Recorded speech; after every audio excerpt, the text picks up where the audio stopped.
और KPK में उसकी सॉलिड एविडेंस मौजूद हैं कि इंडियन इन्वॉल्वमेंट हमारे मुल्क में दहशतगर्दी जो हो रही है और थी उसमें इंडियन इन्वॉल्वमेंट है। अब पहली बात ये कि पाकिस्तान इस टाइम पे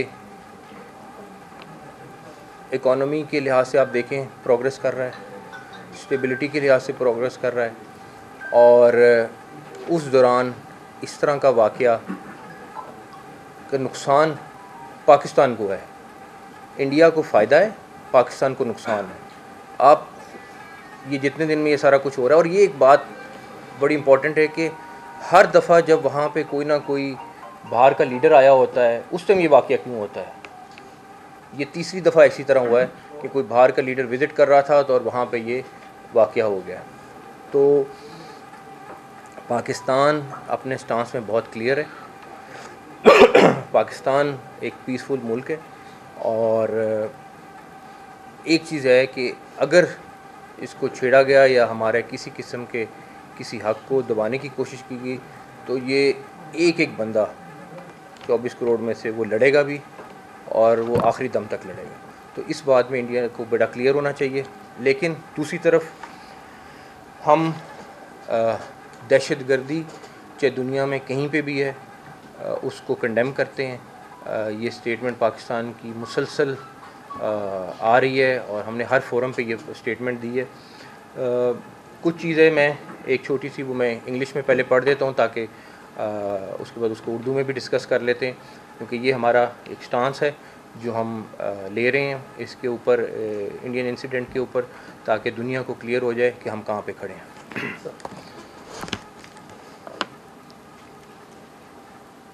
In light of the recent incident, Pakistan officially demands a transparent and impartial investigation to check the facts surrounding the Indian attack. Given the current situation and historical context, Pakistan has serious reservations regarding Indian credibility in conducting a fair inquiry. We call for a neutral and independent body to lead this inquiry. Pakistan is fully prepared to cooperate with any neutral investigators to ensure that the truth is uncovered and justice is served. Pakistan remains committed to peace, stability, and following of the international norms, but will not compromise on its sovereignty. तो हम इसमें बहुत clear हैं कि अगर कोई भी neutral लोग इस वाक़ये की इंक्वायरी करते हैं तो पाकिस्तान उसमें भरपूर तावन करेगा। हम चाहते हैं कि इस ड्रामे को बेनकाब करें। हम चाहते हैं कि असल हक़ाइक़ सामने आएँ और दुनिया को जो एक झूठा प्रोपेगेंडा किया जा रहा है उसको ख़त्म किया जाए और वो क्लियर हो। अब बॉल इंडिया के पास है कि वो इसके ऊपर क्या करता है। पाकिस्तान इसमें बहुत क्लियर है। पाकिस्तान इस सिचुएशन को बहुत तहम्मुल से हैंडल कर रहा है, लेकिन कोई सूरत नहीं कि हम अपनी किसी 1% भी अपनी सॉवरेनिटी को कॉम्प्रोमाइज़ करेंगे। तो ये एक चीज़ हमने ऑफ़र कर दी है। अब ये दुनिया का और इंडिया का इम्तिहान है कि वो इसमें क्या करते हैं। हम इसमें भरपूर ताउन करेंगे ताकि जो असल मुजरिम हैं उन तक पहुंचा जाए और पता चले कि ये इस वाक़ये को किसने किया था। एक सेकंड, मैं थोड़ी सी चीज़ें रह गई हैं वो मैं पूरी कर लूँ, उसके बाद आप लोग कर सकते हैं।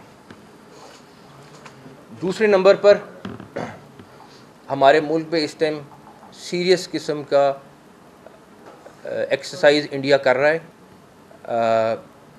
हमारे पास कुछ सॉलिड एविडेंस मौजूद हैं कि लास्ट 3 दिनों में हमने 7 IEDs पकड़ी हैं जो वो यहाँ पे ब्लास्ट करना चाहता था, और अल्लाह का शुक्र है हमारी इंटेलिजेंस एजेंसीज़ की एफ़र्ट से वो सारे के सारे मंसूबे नाकाम हुए हैं। मेरी ख्वाहिश थी कि मैं आपको वो सुनाता भी कि किस तरीके से वो प्लान कर रहे हैं, किस तरीके से वो लाशें देखना चाह रहे हैं और अपने इसी दहशतगर्दी की में एक और दहशतगर्दी करना चाह रहे हैं। लेकिन ये हम आपसे बाकी डिटेल भी शेयर कर लेंगे कि 7 आईडीज़ हैं जो हमने ऑलरेडी पकड़ ली हैं, जो ऑलरेडी उन्होंने प्लान की हुई थी पाकिस्तान के डिफरेंट शहरों में, और इन्हीं दिनों में प्लान कर रहे थे वो। दूसरा एक और इम्पॉर्टेंट चीज़ है कि इस इंडियन इंक्वायरी के साथ हम एक और डिमांड करना चाह रहे हैं, और हमारी ये डिमांड है कि जाफराबाद का जो इंसिडेंट हुआ है उसकी भी एक न्यूट्रल इंक्वायरी कर ली जाए, ताकि उसमें भी दुनिया को पता चल जाए कि असल में उसमें कौन मुलव्वस था। तो कश्मीर वाली इंक्वायरी ज़रूर हो, न्यूट्रल लोगों से हो, मगर जाफराबाद की भी हम न्यूट्रल इंक्वायरी के लिए तैयार हैं, ताकि दुनिया को पता चले। हम खुद ऑफ़र कर रहे हैं कि हम तमाम सबूत शवाहिद उस इंक्वायरी कमेटी को देंगे, और वो दुनिया देखे कि किस तरीके से इंस्ट्रक्शंस आ रही थी, किस तरीके से कहा जा रहा था कि लोगों को मारो, किस तरीके से कहा जा रहा था तस्वीरें भेजो, वो सब कुछ हमारे पास मौजूद है। एक और वजह जो हमें अब समझ आती है वो ये कि एक तरफ तो हमारी इकॉनमी स्टेबलाइज हो रही थी, मुल्क प्रोग्रेस कर रहा था, हर चीज़ आपके सामने थी। दूसरी तरफ काउंटर टेररिज्म में हमने पिछले 2 माह में काफ़ी बड़े टारगेट अचीव किए थे, और मुसलसल डेफिनेटली कैजुअल्टीज़ हो रही थी, सारा कुछ हो रहा था, लेकिन मुसलसल पिछले 2 माह में उनके पाँव उखड़ रहे थे KPK में, और वो इस टाइम पे दौड़ में थे और सेटल होने की कोशिश कर रहे थे। कुछ जगहों पे आए ज़रूर, और बट हमने वहाँ पे उनको काउंटर किया। अब इंडियंस नहीं चाहते कि वो वीक हों, कि जो मास्टर्स बैठे हुए हैं, जिन्होंने उनके ऊपर इन्वेस्टमेंट की हुई थी, उन सब ने ये बैठ के जो हमारा अपना है, क्योंकि उनको ये अफोर्ड नहीं हो रहा था कि हमारे सिटी में इस तरह की अचीवमेंट्स मिलें। वो चाहते हैं कि हमारी जो फोर्सेस हैं जो इस टाइम पे KPK में लड़ रही हैं, उनका फोकस दूसरे बॉर्डर पे आए, ताकि वहाँ पे उनको एक ब्रीदिंग स्पेस मिले, वो दोबारा से अपने आप को स्ट्रॉन्ग कर सकें, और दोबारा से उतने स्ट्रॉन्ग हो के वापस हमारे साथ मुकाबला करें। दूसरी तरफ अगर BLA ये समझती है कि हमें नहीं पता कि वो कौन से तीसरे मुल्क में उनके तमाम बड़े लीडर जा रहे हैं और जाके मुलाकातें कर रहे हैं और जाके स्ट्रेटजी बना रहे हैं, तो उनकी भूल है। हम एक एक चीज़ से वाकिफ़ हैं, और जिस तरीके से वो इंस्ट्रक्शंस ले रहे हैं, वो जहाँ जाके मिल रहे हैं, हमें उस सारी चीज़ का बखूबी अंदाज़ा है। उसके ऊपर डेफिनेटली हम अपनी स्ट्रेटजी बना रहे हैं हमने क्या करनी है, लेकिन BLA और रॉ ये 2 नाम नहीं, एक नाम है, और इसमें हमें कोई दूसरा मुगालता नहीं है। उसके ऊपर भी अब हमने आइंदा फ़ैसला किया है कि आने वाले दिनों में उससे रिलेटेड भी जो शवाहिद हैं वो आप लोगों के पास लेके आएंगे। एक चीज़ और जो ऑलरेडी डिस्कस हो गई है, बट मैं आपको सिर्फ बताना चाहूँगा कि वो FIR आप लोग सारे रिपोर्टिंग करते हैं, इनको कॉपी भी आपके पास आ गई होगी, बट कि 2:20 पे वाक़या ख़त्म होता है। आप भी सारे पुलिस कवर करते हैं, आप लोग सारे क्राइम रिपोर्टिंग के सारे एक्सपर्ट्स हैं। 6.5 किलोमीटर दूर है पुलिस स्टेशन, जिसमें से 2 किलोमीटर पे सड़क नहीं है, जिसमें से 2 किलोमीटर पर सड़क नहीं है, और 2:30 पर FIR दर्ज हो जाती है। 10 मिनट और FIR दर्ज होती है, और उसमें उनको ये भी पता चल जाता है कि ये किन्होंने किया, और सरहद से पार लोग आए, उन्होंने ये दहशतगर्दी की, और वो उसके बाद भाग गए। तो इससे बड़ा पता नहीं ड्रामा किसको कहते हैं, किस सेंस में आप उसको लेंगे, लेकिन इससे बड़ी चीज़ और कोई नहीं हो सकती कि आज तक कभी 10 मिनट में इतने बड़े वाक़े की FIR होना, और उसके बाद 1 घंटे के बाद या 1.5 घंटे के बाद वो बत्तियाँ वो कैंडल्स लेके पहुंच भी गए। ये भी एक मतलब अभी वाक़या हुआ नहीं, अभी मतलब जैसे ही आप लोग जब किसी इंसिडेंट पे जाते हैं तो 2-4 घंटे तो वो वैसी साइट लॉक होती है, सारा कुछ होता है, तो वो वहाँ पे पहुँच भी गए। हम इस में भी क्लियर हैं कि चाहे दहशतगर्दी कनाडा में की हो या अमेरिका में की हो, चाहे हमारे मुल्क में की हो, इसके पीछे भारत 100% मुलव्वस है। ख़ुद एडमिट कर चुके हैं कि कनाडा में इन्होंने किस तरीके से सिख लीडर्स को वहाँ पे मारा।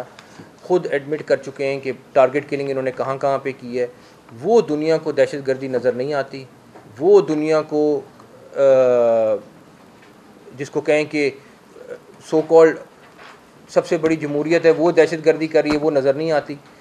और हमारे मुल्क में आप सिर्फ मुझे एक चीज़ बता दें, पिछले साल से हर दूसरे दिन वाक़या होता है, क्या एक दफ़ा भारत ने उसको कंडेम किया है? एक दफ़ा क्या भारत ने कोई स्टेटमेंट इनडायरेक्टली भी दी है कि हम दहशतगर्दी को कंडेम करते हैं? आप उनका मीडिया देखा करें, वो उस टाइम पे अपने मीडिया पे उन लोगों को हीरोज़ बना रहे थे। जो हम लोग उन दहशतगर्दों को पकड़ना चाह रहे थे, उनका इंटरव्यू इंडियन चैनल्स पे चल रहा था। वो कैसे चल रहा था ये एक अलग बहस है, लेकिन चल रहा था। तो ये दुनिया को रियलाइज़ करना पड़ेगा कि दहशतगर्द कौन है, दहशतगर्दी के नाम पे कौन दहशतगर्दी कर रहा है और किस तरीके से अपने टारगेट्स को अचीव करने के लिए ये दहशतगर्दी को यूज़ कर रहा है। पाकिस्तान का कोई इस टाइम दहशतगर्दी से इनडायरेक्टली या डायरेक्टली ताल्लुक़ नहीं है।